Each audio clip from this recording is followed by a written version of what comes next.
কিন্তু ইতিমধ্যেই নির্বাচন কমিশন নিয়ে মানুষের মধ্যে প্রশ্ন তৈরি হয়ে গেছে যে নির্বাচন কমিশন একটা দলের পকেটে ঢুকে গেছে, পক্ষে বললাম না, একটা দলের পকেটে ঢুকে গেছে, একটা দলের পক্ষে হয়ে তারা ভূমিকা পালন করছে। আমরা আশা করব নির্বাচন কমিশন যারা হয়েছেন আপনারা কিন্তু এই প্রায় 2000 লোকের জীবন, 40,000 লোকের রক্তের বিনিময়ে আপনি নির্বাচন কমিশনার হওয়ার সুযোগ আপনারা পেয়েছেন। কাজে কোনো দলের পক্ষে এই রকম ভূমিকা পালন করার জন্য আপনাদেরকে নির্বাচন কমিশনে বসানো হয় নাই। আমরা আশা করব, এখনও আমরা আশা করি যে নির্বাচন ফ্রি ফেয়ার করার ক্ষেত্রে সরকারও নিরপেক্ষ ভূমিকা রাখবে, নির্বাচন কমিশনও নিরপেক্ষ ভূমিকা পালন করবে। তাই দেশের মানুষ তো এখন দুই ভাগে বিভক্ত হয়ে গেছে। একটা হলো জামাত ইসলামীর নেতৃত্বে 10 দলীয় ঐক্য, আর একটা হলো বিএনপির নেতৃত্বে আরও কিছু দল আছে। এবং বিএনপির চেয়ারপারসন যিনি এখন নতুন হয়েছেন চেয়ারম্যান, তিনি, আমিও আমার চোখেও নিউজটা পড়ছে, আপনি যেটা প্রশ্ন করেছেন, উনি বলছেন যে জামাতের লোকেরা জান্নাত বিক্রি করতেছে। ওনার এই জায়গা থেকে এই বক্তব্য একেবারে অনাকাঙ্ক্ষিত এবং অপ্রত্যাশিত।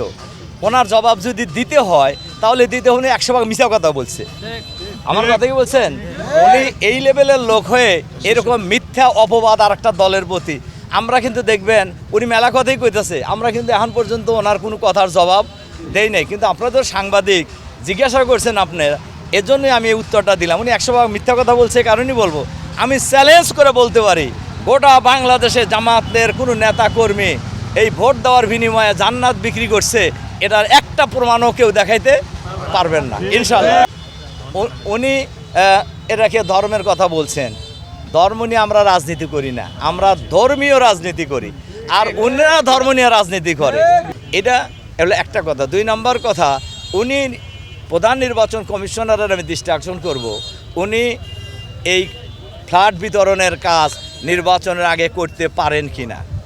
নাম্বার 2 হলো উনি ফ্যামিলি কার্ডের কথা বলছেন, কৃষি কার্ডের কথা বলছেন, ওনার দলের লোকেরাও বলতেছে নির্বাচনের আগে ওনারা করবেন কি করবেন না, এই প্রশ্ন তো মেলা মানুষের মধ্যে তৈরি হয়ে গেছে। আমি শুনলাম একজন সিএনজি ড্রাইভার বলছে যে ভাই আমার ফ্যামিলি কার্ডের দরকার নাই, প্রতিদিন যে 300 টাকা করে চাঁদা নেন ওইটা আপাতত বন্ধ করেন আর কি। বুঝতে পারছেন? সেটাও আমি বলতে চাইতেছি না, কিন্তু ফ্যামিলি কার্ড আপনি দিবেন কি দিবেন না সেটা আপনার দলের ব্যাপার। কিন্তু প্রধান নির্বাচন কমিশনারের আমি দৃষ্টি আকর্ষণ করব, নির্বাচনের আগে ওনারা এটা দিতে পারে কি না। আর স্থানীয় বিষয়ে আপনারা লক্ষ্য করছেন, আপনারা তো দেখলেন জনগণের মধ্যে বিপুল সারা দাঁড়িপাল্লার পক্ষে আলহামদুলিল্লাহ। এবং বাংলাদেশের রাজনীতিতে যে 10 দলীয় জোট ঐক্যের যে মানে একটা জোয়ার তৈরি হয়েছে, এ জোয়ার আপনারা নিজেরা আজকে এখানে দেখছেন।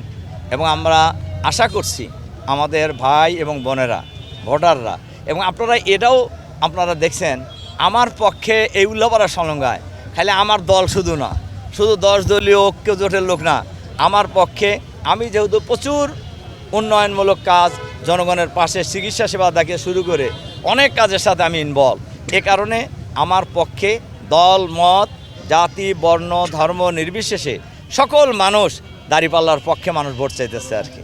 এবং আমি আশা করি আমি বিপুল ভোটে বিজয়ী হব।